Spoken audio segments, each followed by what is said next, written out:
Welcome to PS news. ముందుగా headlines చూద్దాం.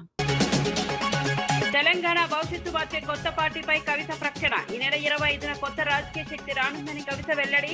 ప్రశ్నిస్తాం, పోరాడతాం నినాదంతో ముందుకు కవిత. తెలంగాణ రాజకీయాల్లో కొత్త సమీకరణాలకు నాంది.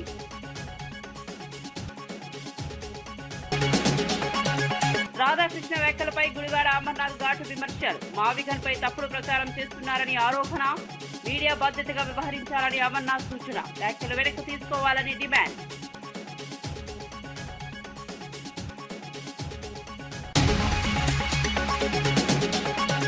మెట్రోలో సామాన్యుడిగా ప్రయాణించిన మంత్రి జూపల్లి. ప్రోటోకాల్ పక్కన పెట్టి క్యూలో నిలబడి టికెట్ కొనుగోలు. ప్రయాణికులతో కలిసి రద్దీలో నిలబడి ప్రయాణం. మంత్రి సరళపై ప్రశంసలు వెల్లువెత్తిన ఘటన.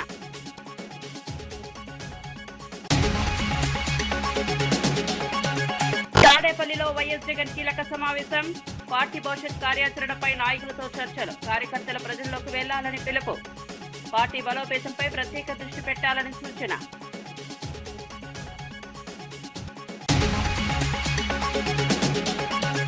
ట్రంప్ వ్యాఖ్యలపై ఓవైసీ తీవ్ర ఖండన. ఇరాన్పై వ్యాఖ్యలు ఉద్రిక్తతకు దారితీస్తాయని హెచ్చరిక. యుద్ధం వల్ల సాధారణ ప్రజలే నష్టపోతారని వ్యాఖ్య. శాంతి చర్చలు కొనసాగించాలని ఓవైసీ సూచన.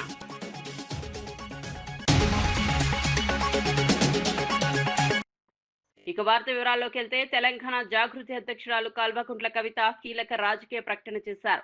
ఈ నెల 25న తెలంగాణ చరిత్రను, భవిష్యత్తును ప్రభావితం చేసే కొత్త పార్టీ ఆవిర్భవిస్తుందని వెల్లడించారు. ప్రశ్నిస్తాం, పోరాడతాం, పరిష్కరిస్తాం అనే నినాదంతో ముందుకు వస్తామని స్పష్టం చేశారు. ప్రజల సమస్యలపై నేరుగా పోరాటం చేస్తామని చెప్పారు. రాష్ట్రంలో జరుగుతున్న పరిణామాల నేపథ్యంలో కొత్త రాజకీయ ప్రత్యామ్నాయం అవసరమని భావిస్తున్నట్లు సంకేతాలిచ్చారు. ఈ ప్రకటనతో తెలంగాణ రాజకీయాల్లో ఆసక్తికర చర్చ మొదలైంది. కొత్త పార్టీతో రాజకీయ సమీకరణాలు మారే అవకాశం ఉందని విశ్లేషకులు భావిస్తున్నారు. కవిత నిర్ణయం భవిష్యత్ రాజకీయాల్లో కీలక మలుపు కావచ్చని అంచనా వేస్తున్నారు.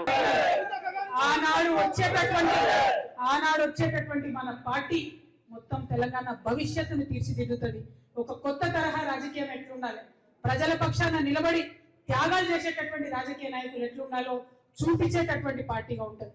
ప్రతి పార్టీ కూడా ఆషామాషాగా రావడం, పోవడం, ఎగ్జిబిషన్లకు వచ్చినట్టు ప్రజల దగ్గరకు వచ్చి ఫోటోలు దిగి వాట్సాప్ లో పెట్టుకొని వెళ్ళిపోవడం, అంతే తప్పితే చిత్తశుద్ధితో నిలబడి పోరాటం చేస్తున్న వాళ్ళు లేరు. అందుకే జాగృతి ఒకటే మాట చెప్తున్నది, మేము ప్రశ్నిస్తాం, మొదలు అన్యాయం జరిగితే ప్రశ్నిస్తాం, నెక్స్ట్ పోరాడతాం, ఆఖరికి పరిష్కరిస్తాం. ప్రశ్నిస్తాం, పోరాడతాం, పరిష్కరిస్తాం. వేరే వాళ్ళలాగా సూపు కట్నం కింద పోయొచ్చుడు కాదు. ప్రశ్నిస్తాం, పోరాడతాం, పరిష్కరిస్తాం. మరి అదొకటే. అమరావతి చట్టబద్ధత అంశంపై వైసీపీ ఎంపీ అవినాష్ రెడ్డి సంచలన వ్యాఖ్యలు చేశారు. చిన్న మార్పులు చేసి సంబరాలు జరుపుకోవడం ఎందుకని ప్రశ్నించారు. పునర్విభజన చట్టంలోని కీలక అంశాలపై ఎందుకు మాట్లాడడం లేదని విమర్శించారు. అమరావతిని రాజధానిగా చేయడం వల్ల రాష్ట్రానికి ప్రయోజనం కలగలేదని అన్నారు. మావిగన్ ప్రణాళికతోనే రాష్ట్ర భవిష్యత్ సాధ్యమని స్పష్టం చేశారు. ప్రజలకు పూర్తి సమాచారం ఇవ్వకుండా రాజకీయ ప్రయోజనాల కోసం ప్రచారం జరుగుతుందని ఆరోపించారు. సెక్షన్ 5(1) 10 సంవత్సరాల పాటు హైదరాబాద్ మనకు క్యాపిటల్, కామన్ క్యాపిటల్ గా ఉంటుందని చెప్పారు. సెక్షన్ 5(2) 10 సంవత్సరాల తర్వాత ఆంధ్ర రాష్ట్రానికి ఇట్స్ ఓన్ క్యాపిటల్ ఉంటుంది అని చెప్పినారు. ఇది చట్టం 2013లో చెప్పింది. దీంట్లో ఇట్స్ ఓన్ క్యాపిటల్ అనే దాని పక్కన 2 అక్షరాలు రాపించినారు, అట్ అమరావతి అని. దానికి ఈ లోకేష్, చంద్రబాబు నాయుడు గారు ఎంత బిల్డప్ ఇస్తారంటే 2 అక్షరాలే. నేషనల్ హైవే ఉంది, ఒక పెద్ద ఇంటర్నేషనల్ ఎయిర్పోర్ట్ ఉంది, సీ పోర్ట్ ఉంది. ఇదంతా ఒక క్లస్టర్గా ఫామ్ చేసి మావిగన్ అని నామకరణం, మావిగన్ కాకుండా ఏ పేరైనా పెట్టుకోండి, మీ ఇష్టం, పేరు ఏదైనా పెట్టుకోండి. ఒక క్లస్టర్గా ఫామ్ చేసి మనం 2 లక్షల కోట్ల అవసరం, 20,000 కోట్ల రూపాయలు పెడితే చాలు, మొత్తం కావాల్సిన ఇన్ఫ్రాస్ట్రక్చర్ అంతా మనం క్రియేట్ చేయొచ్చు. 10% ఖర్చుతో మనం ఇన్ఫ్రాస్ట్రక్చర్ క్రియేట్ చేయొచ్చు. ఒక పెద్ద క్యాపిటల్గా మనం ప్రొజెక్ట్ చేసుకోవచ్చు. బయట నుంచి భారీగా పెట్టుబడులు కూడా ప్రైవేట్ నుంచి మనం తీసుకొని రావచ్చు. హైదరాబాద్ నాంపల్లి మానవ హక్కుల కమిషన్ కార్యాలయం ఎదుట మహిళ ఆత్మహత్యాయత్నం కలకలం రేపింది. కవాడిగూడ ప్రాంతంలో పనిచేస్తున్న శ్రావణి అనే మహిళపై దొంగతనం ఆరోపణల నేపథ్యంలో పోలీసులు విచక్షణరహితంగా కొట్టారని ఆరోపించారు. పోలీస్ స్టేషన్ కు తీసుకెళ్లి హింసించారని, అపార్ట్మెంట్ లో తన ఫోటోలు అతికించారని చెప్పారు. అవమానాన్ని తట్టుకోలేక ఆత్మహత్య యత్నానికి పాల్పడ్డానని వెల్లడించారు. ఈ ఘటనపై స్పందించిన మానవ హక్కుల కమిషన్ చైర్మన్ జస్టిస్ షమీం ఆఖర్ పూర్తి నివేదిక ఇవ్వాలని పోలీసులకు ఆదేశించారు. బాధితురాలికి న్యాయం చేయాలని సూచించారు. అని చెప్పింది సార్. నేను ఆడికి పోయినా, మళ్ళీ వాళ్ళకి ఫోన్ చేసింది. ఫోన్ చేసి శ్రీవాణి నువ్వు అక్కడికి ఎందుకు పోయినావు, నేను ఫోన్ చేసినా కదా నువ్వు వీడికి రా అని చెప్పి సార్ ఫోన్ చేసింది సార్. నేను ఆడికి పోయిన తర్వాతకి సార్ నేను తీయలేదు సార్ అన్న సార్. మళ్ళీ రెండోసారి పిలిచిరు, మూడోసారి పిలిచినాక ఇట్లా అట్లనే అన్న. మళ్ళీ వాళ్ళకి ఏం చెప్పింది, దాన్ని పిలిస్తే అది వస్తలేదా, నా దగ్గర సొసైటీలోకి పిలిస్తే బి బ్లాక్ 1307కి రామంటే వస్తలేదు, ఈ బ్లాక్ 404కి పోయింది అని చెప్పి అన్నది సార్. నేను అన్న మళ్ళీ మేడం మీరు ఏమైనా పోయినా కానీ మళ్ళీ నా మీద అంటారు, పోలీస్ స్టేషన్లోనే మాట్లాడతాం మేడం, నేను ఏం మాట్లాడాను అని చెప్పిన సార్. చెప్పంగానే మేమన్నది సరే నేను చూసుకుంటాలే, నేను ఇప్పటి వరకు సీరియస్ కాలే, ఇప్పుడు నేను సీరియస్ అయితే నేను మీద కంప్లైంట్లు ఇయ్యలే, నేను ఇప్పుడు నేను కంప్లైంట్ ఇస్తా అని చెప్పి ఆ రికార్డింగ్ కూడా నా దగ్గర ఉంది సార్. ఆ రికార్డింగ్ పోయి పోలీసు వాళ్ళకి వినిపిస్తే పోలీసు ఏమన్నారు, పెద్ద వాళ్ళది రికార్డింగ్ చేస్తామని చెప్పి నన్ను శనివారం సాయంత్రము 4 గంటల నుంచి 7 గంటల వరకు కొట్టిరు సార్. 40 నుంచి 30 దెబ్బల వరకు కొట్టి నన్ను నడిపించుకుంటూ కొట్టిరు సార్. నేను తీయలేదు సార్, తీయలేదు అన్నా గానీ తీసినో తీయలేదు, నువ్వు పెద్దోళ్ళతో పెట్టుకుంటావా మేడం, ఫోన్ రికార్డింగ్ చేస్తావా అని చెప్పి నన్ను మస్తు కొట్టిరు సార్. బేవస్ కూడా అయినా కానీ నీళ్ళు చల్లి మరీ కొట్టిరు సార్, చొంపల మీద కొట్టిరు. ఒక ఇద్దరు కానిస్టేబుల్, ఒక మేడం శ్రీవాణి అని ఉంటది, ఆమె నా కాళ్ళ మీద నిలబడ్డది, ఇంకొక ఆమె నన్ను బెల్టులు తీసుకొని కాలు కట్టేసి కొట్టిరు సార్. ఈ దెబ్బలకు నేను ఏగలేకపోతున్నా, నాకు ఊరేసేసానంటే నెక్స్ట్ అదే చేస్తేనే నేను చూడు నువ్వు నీ బతికెంత నువ్వెంత అని చెప్పి నన్ను కొట్టుకుంటా గలంజే అనుకుంటా తిట్టుకుంటా మరి నన్ను కొట్టింది సార్. నేను ఇప్పటి వరకు నేను ఏం తప్పు చేయలే అని చెప్పి నా నెక్లెస్ ట్రైలో కూడా పోయి సార్ మొత్తం మాకు చెక్కింగ్ ఉంటుంది సార్, మిషన్లు ఉంటాయి సార్. 5 ఏళ్ళు అయితే నేను పనిచేసి ఇప్పటి వరకు ఇట్లా వాళ్ళ దగ్గర లేదు. సొసైటీలో మొత్తం నిన్న నా ఫోటో పెట్టి సొసైటీలో మొత్తం ఈ అమ్మాయి దొంగతనం చేసిందని చెప్పి మొత్తం సొసైటీలో మొత్తం రాకుండానే చేసింది సార్. నేను ఈ పని ఆ పని చేసుకొని బతుకుతాం సార్. ఆ లోపల ఆ మొక్క దాంట్లోకే పోవాలా, వేరే దగ్గర రావద్దని చెప్పి ముగ్గురిని అట్లనే చేసింది సార్. వాళ్ళ రికార్డింగ్ కూడా నా దగ్గరనే సార్. నన్నే కాదు రాణి అన్నటామెని, మధుర అన్నటామెని, ఇంకొక ఆమెను కూడా అట్లనే చేసింది సార్. నెక్స్ట్ కూడా నేను అట్లనే వస్తున్నా లోపలికి అని చెప్పి నన్ను కూడా లోపల రాకుండానే చేసింది సార్. ఆమె 1307 Indra madam sir, B block Indra madam. వాళ్ళు ఏం జాబ్ చేస్తారో ఏమో తెలియదు సార్. వాళ్ళ ఇంట్లో పని చేస్తే నన్ను ఎన్ని సార్ 5 ఏళ్ళ నుంచి చేస్తున్నా సార్ వాళ్ళ ఇంట్లో. నేను మెడల్ వేసుకున్న మంగళసూత్రం ఏమో తెలియదు సార్. వాళ్ళ చెల్లెదన్నది, తర్వాతకి ఏమన్నది మా చెల్లె వాళ్ళ మరిది మంచోడు కాదు అని అన్నది. అన్న తర్వాతకి మేడం నువ్వు నాకు 3500 ఇచ్చినావు, వేరేటోళ్ళకి 5000 ఇచ్చినావు అని అన్న. జీతం విషయంలోనే కొట్లాడినా సార్. వేరేటోళ్ళకి 5000 ఇచ్చిన, ఏ కొత్త అమ్మాయి వస్తే వాళ్ళని పెట్టుకుంటది, వేరేటోళ్ళని తీసేస్తుంది సార్. ఆమె మాకు సొసైటీలో బుక్ ఉంటది, వాళ్ళు జీతం ఇచ్చింది కూడా మేము కింద సొసైటీలకు చెప్పాలి సార్. వాళ్ళకి చెప్పి మేము చెకింగ్ ఉంటది, వాళ్ళకి ఎంత జీతం ఇచ్చిందో మాకు పేపర్ మీద మెన్షన్ ఉంటది. మళ్ళీ తర్వాత శ్రీవాణికి ఇంత ఇచ్చిరా అంటది. మా దగ్గర పైసలు ఉన్నా గానీ వాళ్ళ దగ్గర పోయి చూపించి చెకింగ్ చేయించుకొని అవుట్ చేయించుకొని మేము బయటికి పోవాలి సార్. ఇప్పటిదాకా నా దాని లోపల దొంగ పేరే లేదు. ఈమె నా పేరు రాసి సొసైటీలో మొత్తం నా ఫోటో చూపించి ఈమె దొంగ మీ దగ్గర కూడా పోతే కూడా రాసేసేయండి అని చెప్పి వచ్చిన సార్. నాతో పాటు చాలా మంది కూడా పనిచేసేవాళ్ళు ఉన్నారు సార్. ఇప్పుడు నేను కిరోసిన్ పోసుకున్న స్థితికి వచ్చినంటే చాలా మంది కూడా అట్లనే అవ్వచ్చు కదా సార్. పెట్టింది సార్. లేదు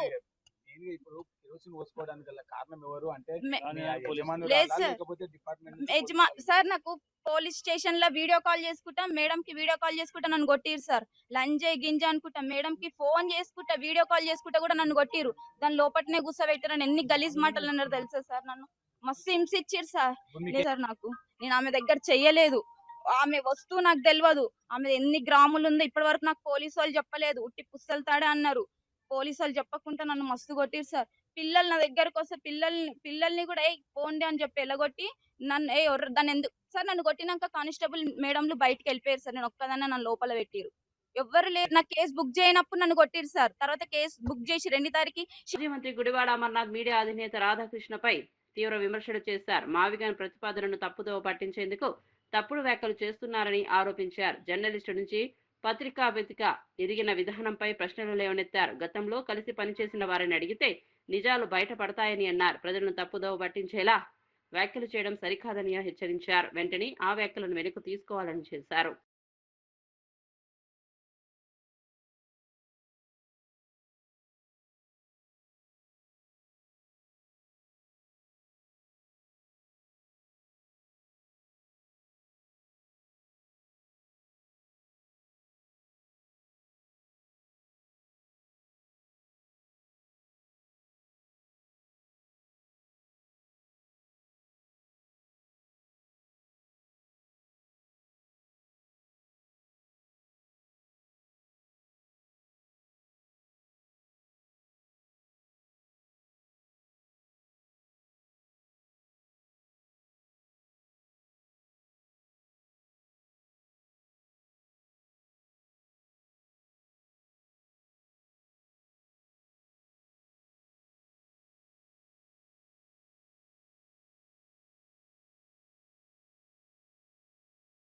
తాడేపల్లిలో వైసీపీ అధినేత వైఎస్ జగన్ పార్టీ నాయకులతో కీలక సమావేశం నిర్వహించారు. పశ్చిమ గోదావరి జిల్లా తాడేపల్లిగూడెం నియోజకవర్గానికి చెందిన మాజీ ప్రజాప్రతినిధులు, నాయకులు, కార్యకర్తలు ఈ సమావేశానికి హాజరయ్యారు.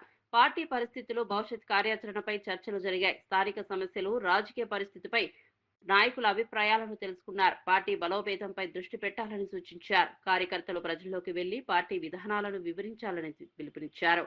రాబోయే రాజకీయ పరిస్థితులను దృష్టిలో ఉంచుకుని వ్యూహాలు సిద్ధం చేయాలని సూచించారు. నేను ఇదే రాధాకృష్ణకి చెప్తా ఉండా, నువ్వు అన్న మాటలు రేపు పొద్దున మా ప్రభుత్వం వచ్చినాక నిన్ను తిప్పని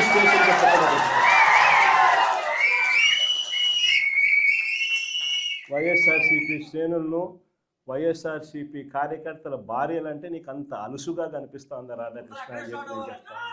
ఎవరికైనా వాళ్ళకైనా భార్యలు ఉంటారు, వారి భార్యలను ఉద్దేశించి మనలో ఎవరైనా కానీ మనమైనా కూడా అలా మాట్లాడితే వాళ్ళకి నచ్చుతుందా? ఎవరికి నచ్చదు. నచ్చినప్పుడు అలాంటి మాటలు మాట్లాడేదానికి కనీసం అలాంటి మాటలు మాట్లాడినప్పుడు తప్పు అని చెప్పి కనీసం ఈ నాయకులన్నా చెప్పాలి కదా. ఈ చంద్రబాబు నాయుడు చెప్పడు, ఈ లోకేష్ చెప్పడు, ఇలా దత్తపుత్రుడు చెప్పడు. ఎంత సిగ్గు లేకోకుండా ఆ రాధాకృష్ణ తప్పుడు మాట్లాడితే ఆ తప్పుడు మాటలకు సమర్థిస్తారు వీళ్ళంతా. ఈ స్థాయికి రాజకీయాలు దిగజారిపోతే రేపు పొద్దున ఈరోజు సోషల్ మీడియాలో ఎప్పుడెప్పుడో కమెంట్లు పెట్టినవి తీసుకొని వచ్చి పిల్లలందరినీ తీసుకొని వచ్చి స్టేషన్ల చుట్టూ తిప్పుతున్నారు, జైళ్ళల్లో పెడతా ఉన్నారు, కోట్ల చుట్టూ తిప్పుతూ ఉన్నారు, కొడుతున్నారు.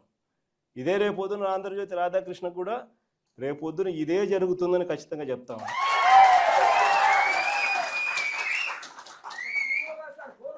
అసలు పశ్చిమాసియా ఉద్రిక్తతల మధ్య ఇరాన్ కీలక నిర్ణయం తీసుకుంది. ప్రపంచ ముడి చమురు రవాణాలో కీలకమైన హర్ముజ్ జలసంధి గుండా వెళ్లే నౌకలపై భారీ టోల్స్ ట్యాక్స్ వసూలు చేస్తున్నారని ప్రకటించింది. ఈ మార్గం ద్వారా ప్రపంచ చమురు సరఫరాలో 20 నుంచి 30% వరకు రవాణా జరుగుతోంది. యుద్ధం ఆపాలంటే తమపై ఉన్న ఆర్థిక ఆంక్షలు ఎత్తివేయాలని, ఇజ్రాయెల్ దాడులు నిలిపివేయాలని షరతులు పెట్టింది.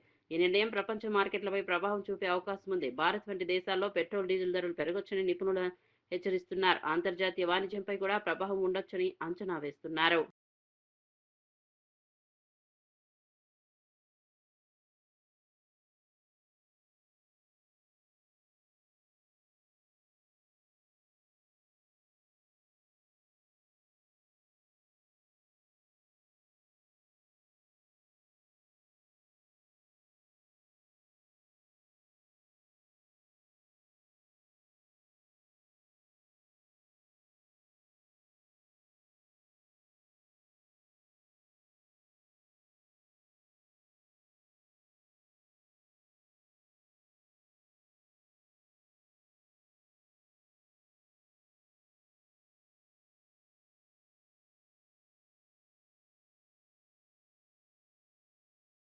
స్టార్ అల్లు అర్జున్ పుట్టినరోజు సందర్భంగా హైదరాబాద్ లో అభిమానులు ఘనంగా వేడుకలు నిర్వహించారు. ఆర్టీసీ క్రాస్ రోడ్ లోని సంధ్యా థియేటర్ వద్ద భారీగా అభిమానులు చేరుకున్నారు.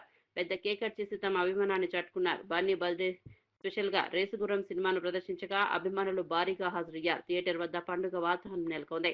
తమ అభిమాన హీరో మరిన్ని విజయాలు సాధించాలని కోరుకున్నారు. అభిమానుల ఉత్సాహం సోషల్ మీడియాలో కూడా వైరల్ గా మారింది. Birthday, so we all want to wish him many more happy returns of the day. Icon star, our stylish star, love you. Allu Arjun, youth icon, chukenga nahi sala. Happy birthday, Icon star.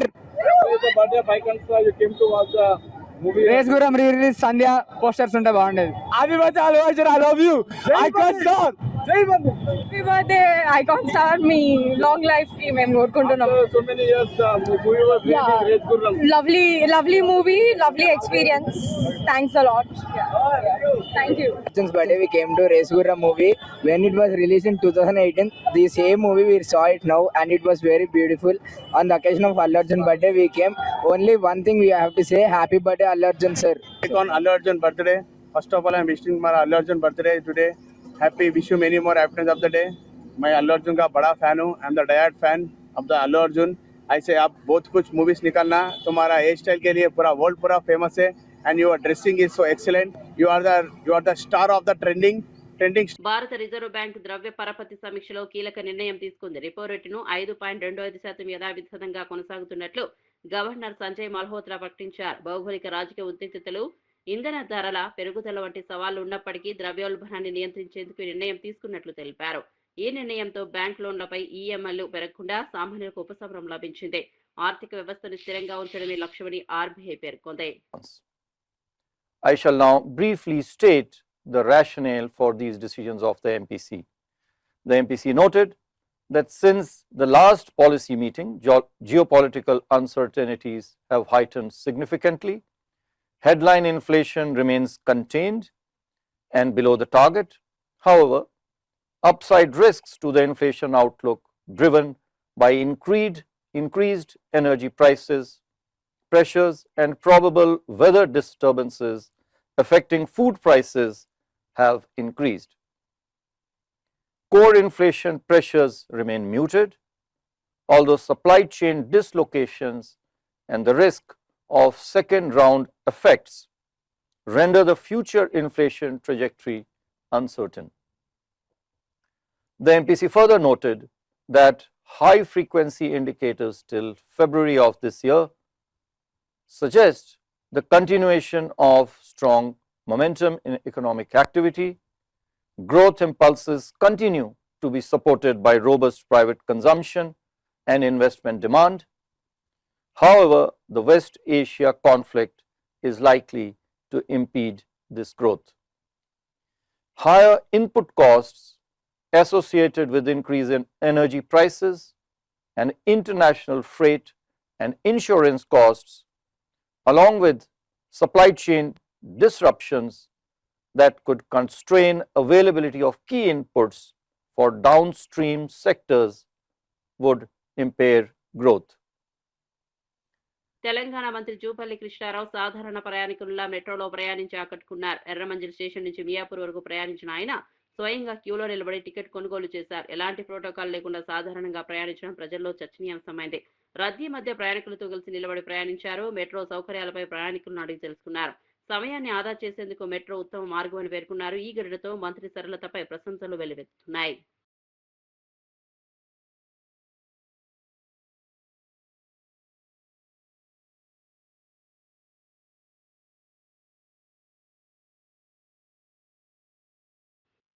అమరావతిలో 30 కోట్ల వ్యయంతో నిర్మించిన APC డీపీసీఏ CCL corporate కార్యాలయాన్ని మంత్రి గొట్టిపాటి రవికుమార్ ప్రారంభించారు. ప్రజలకు నాణ్యమైన విద్యుత్ సరఫరా అందించడం ప్రభుత్వ లక్ష్యమని తెలిపారు. విద్యుత్ ఛార్జీలు పెంచకుండా సేవలను మెరుగుపరుస్తున్నామని చెప్పారు.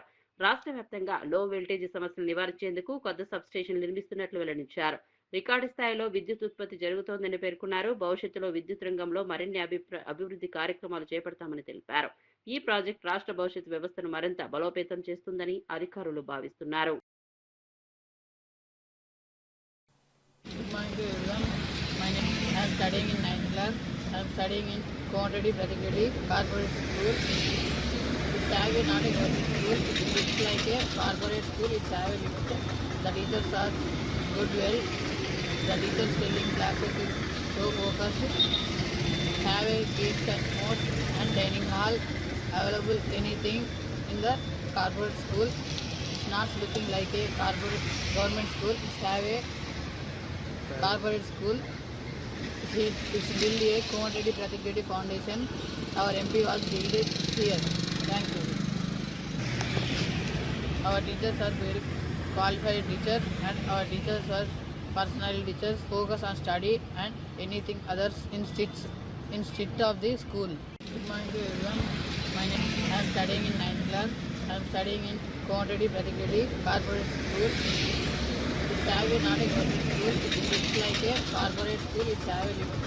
The teachers are good well. The teachers telling classes is so focused. Have a games and sports and dining hall available anything in the corporate. Hyderabad ఎర్రగడ్డ ప్రభుత్వ మానసిక ఆసుపత్రిలోని నూతన భవనం మెడికల్ స్టూడెంట్స్ హాస్టల్స్ ప్రారంభమయ్యాయి. రాష్ట్ర ఆరోగ్య శాఖ మంత్రి దామోదర రాజనరసింహ ఈ సదుపాయాలను ప్రారంభించారు. ఎమ్మెల్యే నవీన్ యాదవ్ తో కలిసి ఆసుపత్రి విభాగాలను పరిశీలించారు. హాస్టల్ గదులు, dining hall, emergency ward, observation యూనిట్లను ఆయన తనిఖీ చేశారు. విద్యార్థుల సమస్యలు తెలుసుకుని అవసరమైన సూచనలు ఇచ్చారు. ఈ విస్తరణతో రోగులకు మెరుగైన వైద్య సేవలు అందనున్నాయి. వైద్య విద్యార్థులకు కూడా సౌకర్యాలు పెరిగాయి. ప్రభుత్వ ఆసుపత్రుల్లో సేవలను మరింత మెరుగుపరచడమే లక్ష్యమని మంత్రి తెలిపారు.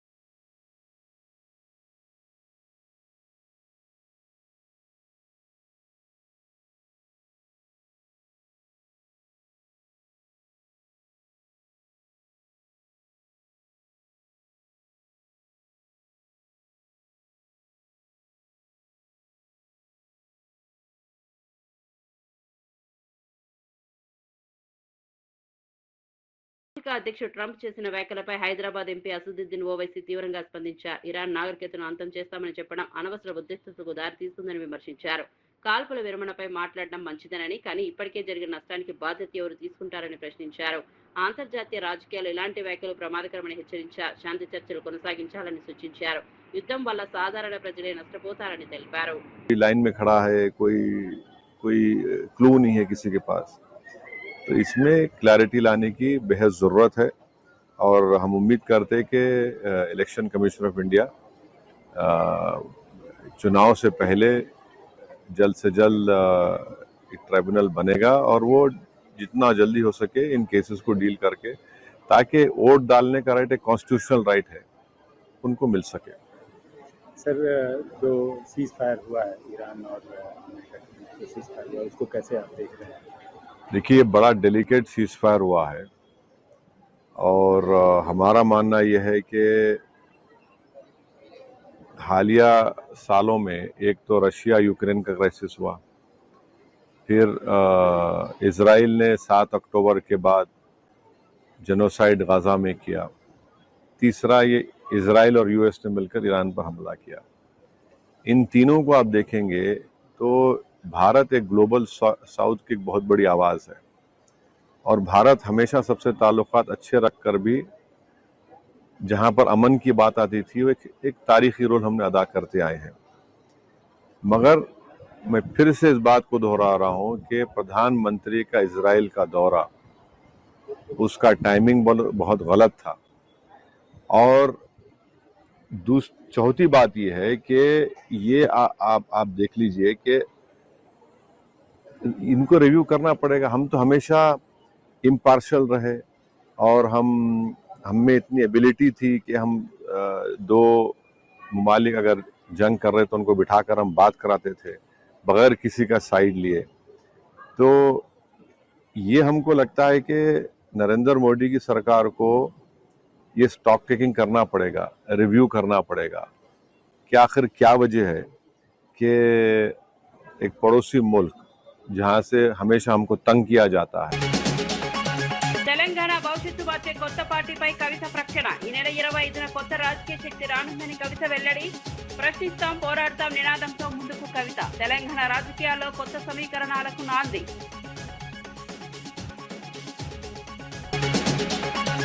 రాధాకృష్ణ వ్యాఖ్యలపై గుడివాడ అమర్నాథ్ ఘాటు విమర్శలు. మావిగన్ పై తప్పుడు ప్రచారం చేస్తున్నారని ఆరోపణ. మీడియా బాధ్యతగా వ్యవహరించాలని అమర్నాథ్ సూచన. వ్యాఖ్యలు వెనక్కి తీసుకోవాలని డిమాండ్.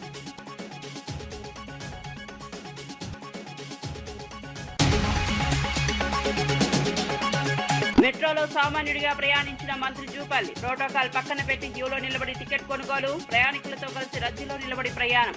మంత్రి సరళపై ప్రశంసలు వెల్లువెత్తిన ఘటన.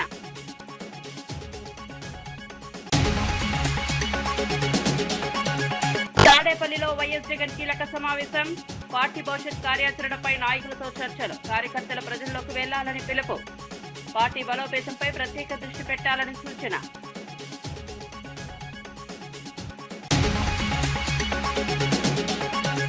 ట్రంప్ వ్యాఖ్యలపై ఓవైసీ తీవ్ర ఖండన. ఇరాన్పై వ్యాఖ్యలు ఉద్రిక్తతకు దారితీస్తాయని హెచ్చరిక. యుద్ధం వల్ల సాధారణ ప్రజలే నష్టపోతారని వ్యాఖ్య.